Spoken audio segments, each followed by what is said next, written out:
નમસ્કાર. નવા કૃષિ કાયદાને લઈને વિરોધ કરી રહેલા કિસાનોના પ્રતિનિધિઓ અને કેન્દ્ર સરકાર વચ્ચે ગઈકાલે ફરી એકવાર 7.5 કલાક સુધી મંત્રણા થઈ હતી, પણ ફરી તે વણઉકેલ રહી હતી. હવે 5મી ડિસેમ્બરે એટલે કે આવતીકાલે વાટાઘાટનો નવો દોર યોજાશે. બેઠક બાદ કૃષિમંત્રી નરેન્દ્રસિંહ તોમરે કહ્યું હતું કે ખેડૂતોની ચિંતા વ્યાજબી છે. સરકાર કિસાનોના હિત માટે પ્રતિબદ્ધ છે. તેમણે કહ્યું હતું કે અમે પણ ઈચ્છીએ છીએ કે લઘુત્તમ ટેકાના ભાવ મજબૂત બને, એમએસપીમાં બદલાવ નહીં થાય તો ખેડૂત સંગઠનોએ સંસદનું વિશેષ સત્ર બોલાવવાની માંગ કરી હતી અને કૃષિ કાયદો રદ કરવા સરકારને આખરીનામું આપ્યું હતું. મુખ્યમંત્રી વિજય રૂપાણીએ રાજ્યમાં ઓનલાઈન ડેવલપમેન્ટ પરમિશન સિસ્ટમ બાંધકામ પરવાનગીનો પ્રારંભ કરાવતા કહ્યું કે સરકાર પારદર્શિતા અને સંવેદનશીલતાથી ગુડ ગવર્નન્સની દિશામાં કાર્યરત છે. મુખ્યમંત્રીશ્રીએ ઓનલાઈન ડેવલપમેન્ટ પ્લાન સિસ્ટમના અદ્યતન ટેકનોલોજીયુક્ત વર્ઝનનો મહાત્મા મંદિર ગાંધીનગરથી પ્રારંભ કરાવ્યો હતો. તેમણે સમગ્ર દેશમાં આવી ઓનલાઈન પદ્ધતિએ કેશલેસ વ્યવસ્થા વિકસાવી ડેવલપમેન્ટ પ્લાન પાસ કરનારું ગુજરાત દેશભરમાં પ્રથમ રાજ્ય બન્યું છે તેમ જણાવ્યું હતું. તેમણે સ્પષ્ટપણે જણાવ્યું હતું કે આ નવી સિસ્ટમ કાર્યરત થતાં લો રાઇઝડ બિલ્ડિંગ માટે ઓફલાઈન પરવાનગીઓ સંપૂર્ણ બંધ થઈ જશે. આ ઓડીપીએસ પ્રક્રિયાને ભવિષ્યમાં રાજ્યમાં હાઈ રાઇઝડ બિલ્ડિંગ માટે પણ અમલી બનાવવાની નેમ તેમણે વ્યક્ત કરી હતી. રાજ્યમાં હાલ છેલ્લા કેટલાક દિવસથી કોરોનાનો પંજો વધુ વિકરાળ બની રહ્યો છે, ત્યારે ગઈકાલે રાજ્યમાં નવા 1540 પોઝિટિવ કેસ નોંધાયા હતા, જ્યારે 1427 દર્દી સાજા થતાં તેમને ઘેર જવાની રજા અપાઈ હતી. રાજ્યમાં કોરોના સંક્રમિત દર્દીઓની કુલ સંખ્યા 2,14,309 પર પહોંચી છે. હાલમાં સક્રિય દર્દીઓની સંખ્યા 14,913 અને કોરોનાને લીધે રાજ્યનો કુલ મરણાંક 4,031નો થયો છે.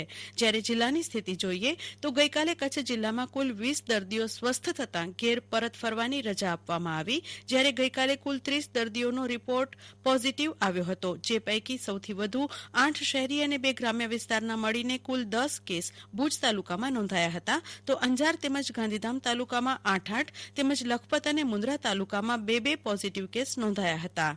આ સાથે જિલ્લાનો કુલ કોરોના દર્દીઓનો આંક 3,342 પર પહોંચ્યો છે. જિલ્લામાં અત્યાર સુધી 2,984 દર્દીઓ સ્વસ્થ થતાં તેમને રજા અપાઈ છે.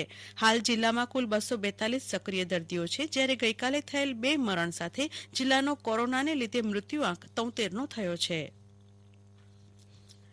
અને હવે સાંભળીએ કોરોના અંગે સંદેશ.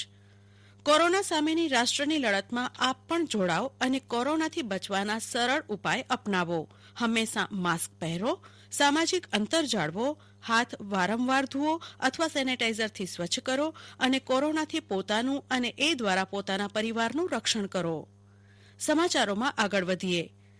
આકાશવાણી અમદાવાદના ક્ષેત્રીય તાલીમ સંસ્થાના વડા તરીકે સેવા આપી ચૂકેલા કાર્યક્રમ વિભાગના નિવૃત્ત આસિસ્ટન્ટ ડાયરેક્ટર સાદિક નૂર પઠાણનું અવસાન થયું છે. તેઓ 67 વર્ષના હતા. 2013માં આકાશવાણીમાંથી નિવૃત્ત થયેલા શ્રી પઠાણ થોડા દિવસોથી કોરોનાને કારણે અમદાવાદ ખાતે સારવાર હેઠળ હતા. આકાશવાણીમાં નાટ્યલેખન અને કાર્યક્રમ નિર્માણ ક્ષેત્રે ઉલ્લેખનીય સેવા આપી ચૂકેલા તેઓ રેડિયો માધ્યમના એક સારા પ્રશિક્ષક હતા. આકાશવાણીના શ્રેષ્ઠ ટ્રેનરના એવોર્ડ પણ તેમને મેળવ્યો હતો. આ ઉપરાંત આકાશવાણી વડોદરાના નિવૃત્ત સંગીત નિયોજક જયદેવ ભોજકનું ભાવનગર ખાતે અવસાન થયું છે. તેમણે 35 વર્ષ સુધી આ પદ પર સેવા આપી હતી.